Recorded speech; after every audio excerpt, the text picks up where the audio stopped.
por acaso, em algum momento, vocês fizeram alguns estudos históricos sobre a família que tinha habitado, sobre o aspecto social da família que ocupava o imóvel?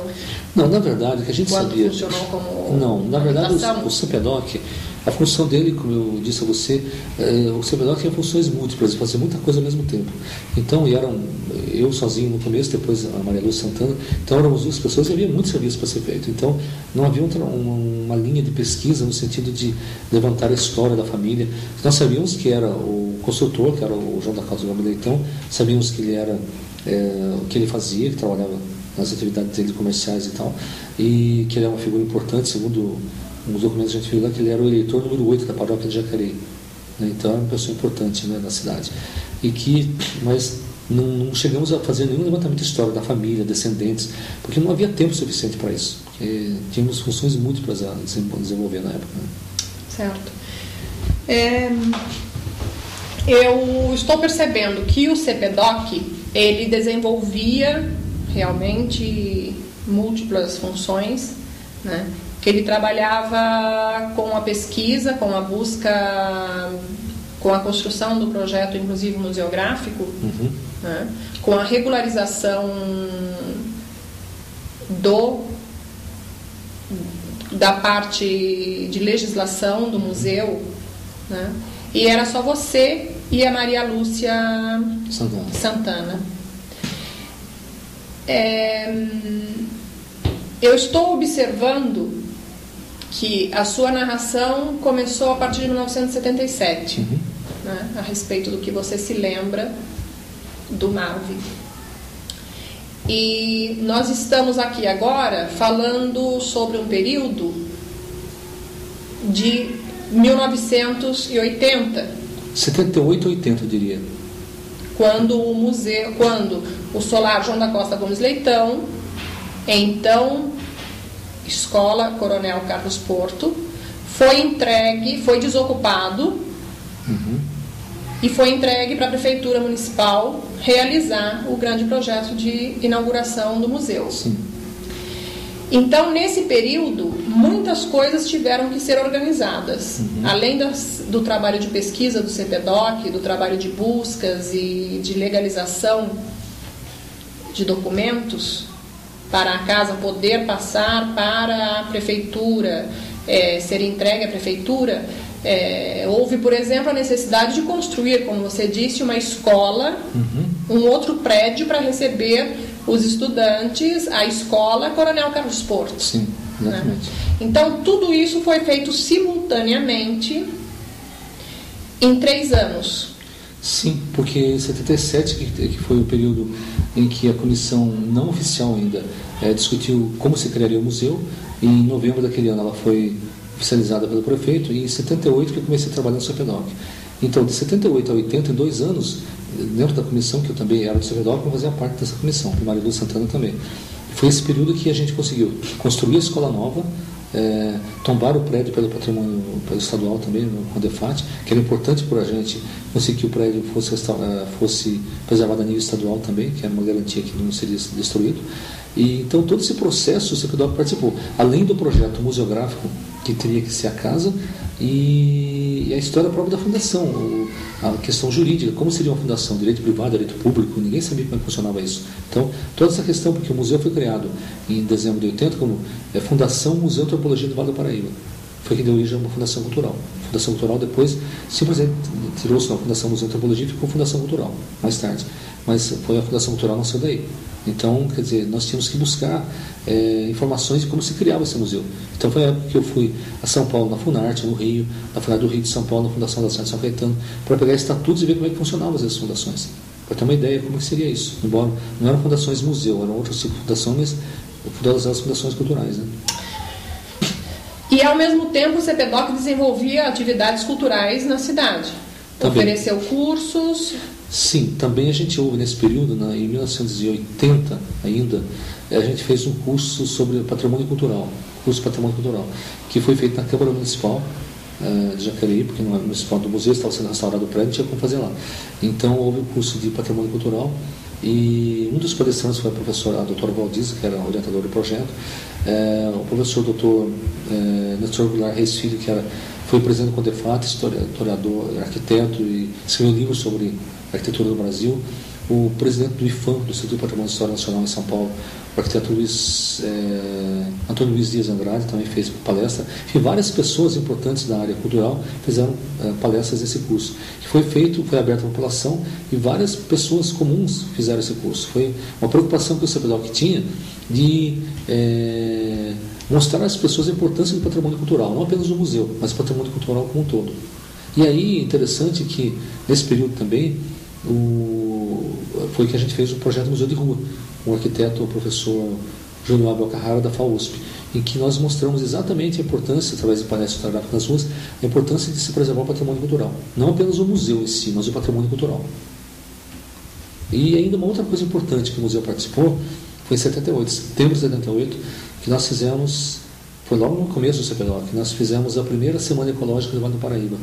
E que foi a primeira vez que no Vale do Paraíba se falou em ecologia, a nível público.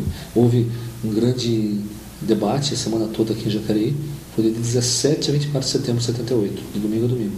E nós tivemos aqui pessoas do Vale do Paraíba, desde Campos, do estado do Rio, vieram pessoas de Campos, Petrópolis, a família real, o Dom Pedro, o filho dele, de Campos, o professor Arthur Sofiati, que é da Universidade Federal Fluminense do Rio, veio para cá também. Eram pessoas do Guará, de Taubaté, todos os lugares vieram a Jacareí. E a Jacareí tinha uma relação muito grande com o Vale do Paraíba. Hoje o museu não tem mais isso, pelo que eu sei. Essa relação que o Jacareí tinha com todo o Vale do Paraíba.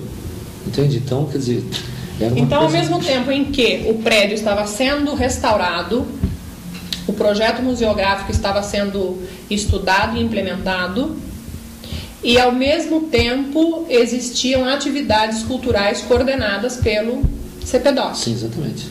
E Jacareí, nesse período, através do CPDOC e da ideia da criação do Museu de Antropologia do Vale do Paraíba, agregava vários setores envolvidos, vários setores da sociedade que são envolvidos, que eram naquele momento envolvidos com o interesse da criação de uma política cultural em defesa do patrimônio. Do patrimônio, diríamos até ambiental, não patrimônio necessariamente. O cultural, é até interessante discutir a questão de patrimônio cultural e patrimônio ambiental, porque a gente discutia a questão do patrimônio cultural em termos de tradições e de edificações, mas também em termos de ambiente natural. Então, quer dizer, para nós era importante que o Vale do Paraíba fosse preservado também a nível ambiental, não apenas no sentido se bem que isso é muito amplo discutir, né? Mas o ambiente, que tipo de cidade nós queríamos? Quer dizer, megalópolis, até na época o Vale do Paraíba tinha muita cobertura a esse trabalho nosso, discutia a questão que a megalópole queria surgir no Vale do Paraíba no século XXI, quer dizer, emendando todas as cidades. Quer dizer, o CPDOC, o museu, através do CPDOC, já se preocupava com essa questão. Quer dizer, a questão de patrimônio cultural ambiental extrapolava simplesmente de pegar peças de museu e guardar. A gente tinha essa preocupação toda dentro da região. É uma coisa muito interessante. E Jacareí foi, nesse período, assim, um polo aglutinador dessas ideias. Pessoas do Vale do Paraíba todo vinham aqui a Jacareí para discutir isso. Por isso que a primeira Semana Ecológica do Vale do Paraíba, há 3 anos atrás, foi extremamente importante. A primeira vez que você falou nisso, depois, quando ela terminou, a segunda foi em Pindamonhangaba, que o prefeito era o Alckmin, que era o prefeito de Pinda, e a terceira foi em Lorena, depois acabou também, não teve mais. Mas Jacareí começou esse processo, quer dizer, Jacareí estava na liderança das discussões de patrimônio cultural ambiental na década de 70. Final da década de 70, graças ao trabalho do museu. Que ainda estava iniciando. Eu estou observando que foi muito rápido. Né? Sim. Muitas coisas aconteceram, muitas atividades propostas, muitas atividades realizadas, o projeto museográfico que vingou, que fez com que o Casarão se tornasse o MAV, o Museu de Antropologia do Vale do Paraíba, e tudo isso muito rapidamente. Uhum. Né? E se olharmos o contexto histórico político, nós vamos encontrar ali no poder, como prefeito, na época, o professor Benedito Sérgio Lencioni. Uhum. Então,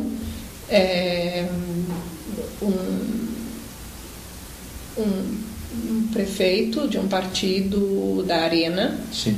no período, e nós estávamos ainda no período da ditadura. Plena ditadura, exatamente. Né?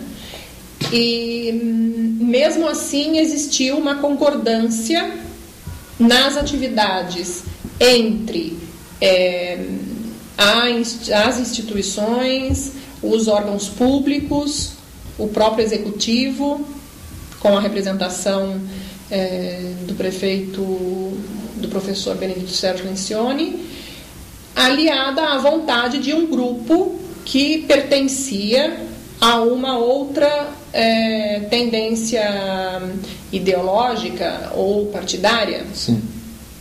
Você pode me falar um pouco a respeito disso? Desse modo, eu estou percebendo um conjunto muito heterogêneo. Uhum. Né? E, nesse momento, muito rapidamente, se vislumbrou a possibilidade da criação de uma política cultural para o município. Sim. Você pode me falar um pouco a respeito disso? Sim, exatamente. Isso é um dado extremamente importante, porque, como você falou, na época o prefeito era o professor Benedito Sérgio Lencioni, que era da Arena, o partido dominante, que havia Arena e MDB.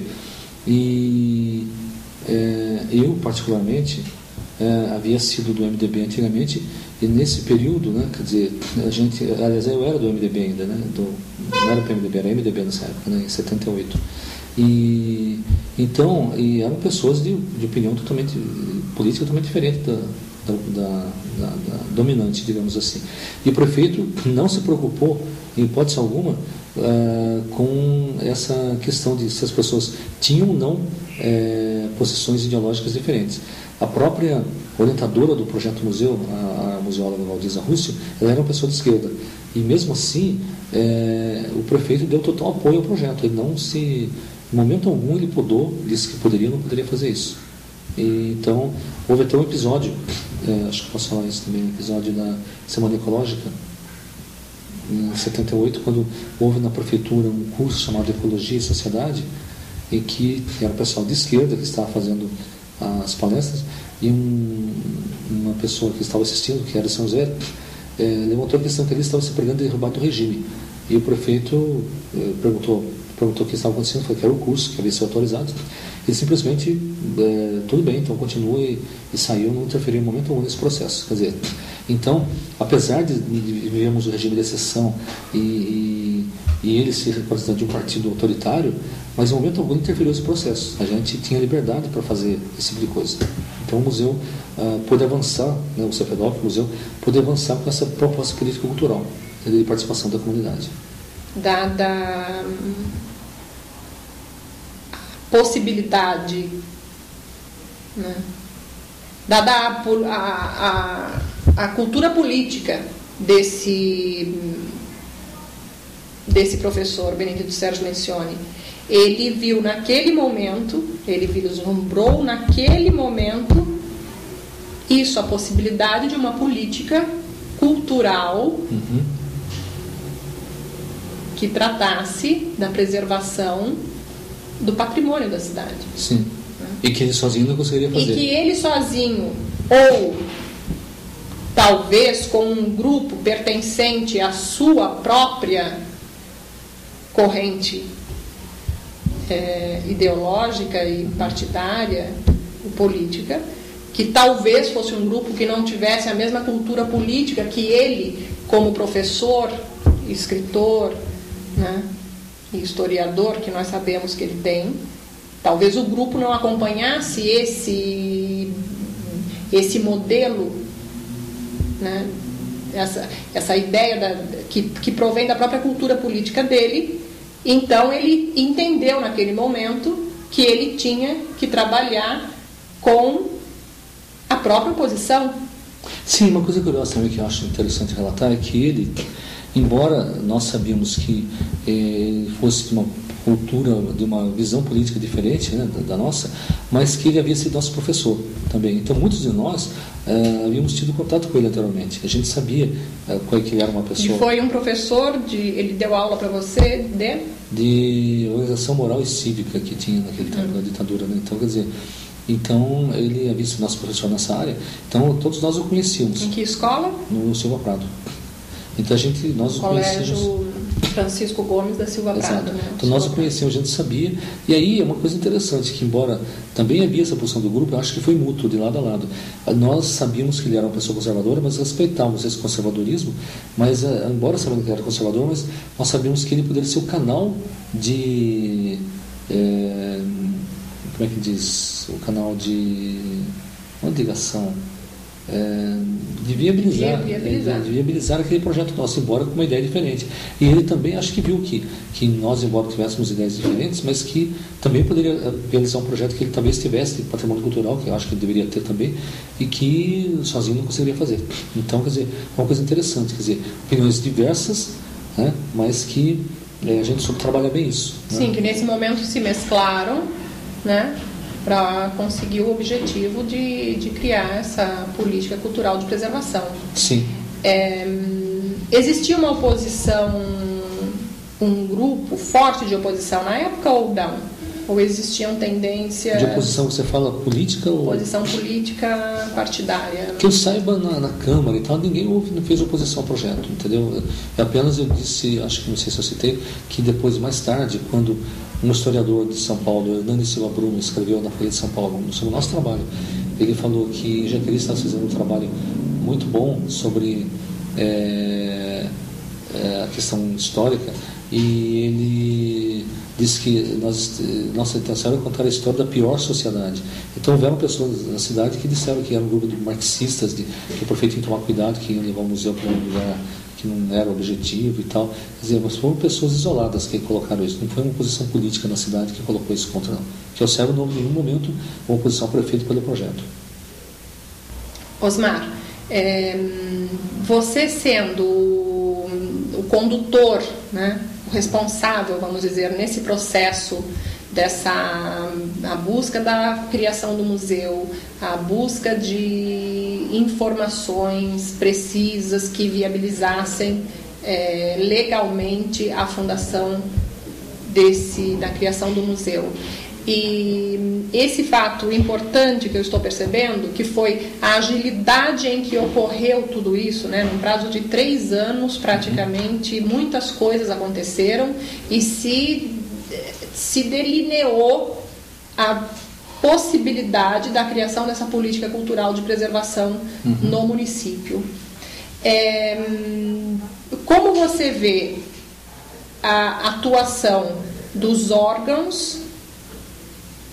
Você acha que essa agilidade veio em função da atuação dos órgãos competentes no âmbito da preservação histórico-cultural, no âmbito da preservação do patrimônio,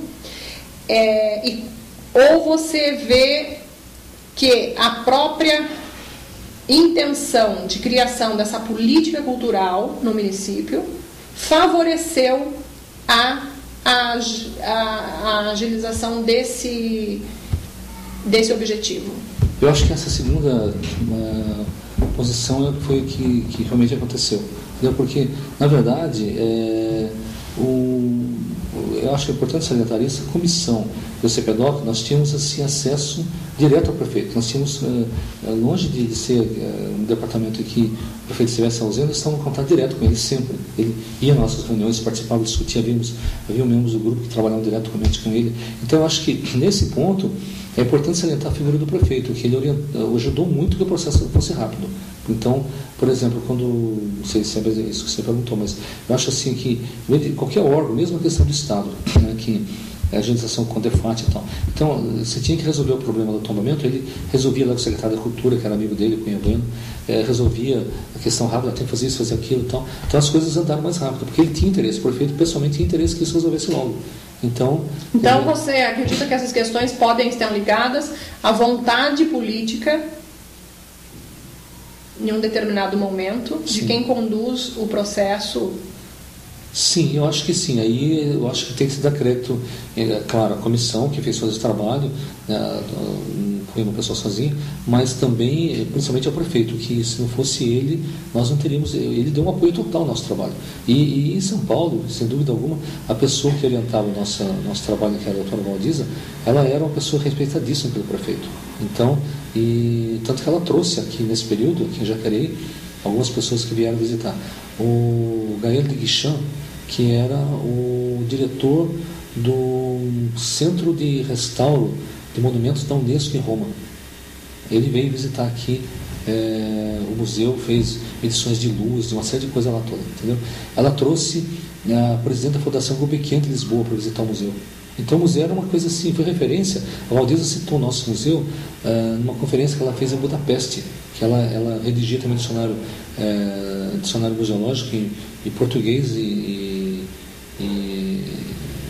português e inglês da Unesco, né, que ela fazia também. Então, numa conferência que teve em Budapeste, ela citou o nosso museu. Até em Israel, ela chegou a falar do museu de Jacareí. Então, o nosso museu era um museu assim, conhecido, a experiência do Museu de Jacareí, criado por um grupo da sociedade, e que essa experiência comunitária de se criar um museu, para ela foi uma coisa fantástica. O prefeito, ele achou aquilo, para Jacareí era uma coisa muito importante, entendeu? Então, acho que isso tudo agilizou que o processo fosse... Então, em um certo momento, houve participação de grupos heterogêneos. Sim. Né? De tendências opostas, tendências políticas partidárias opostas, ideológicas, tendências ideológicas.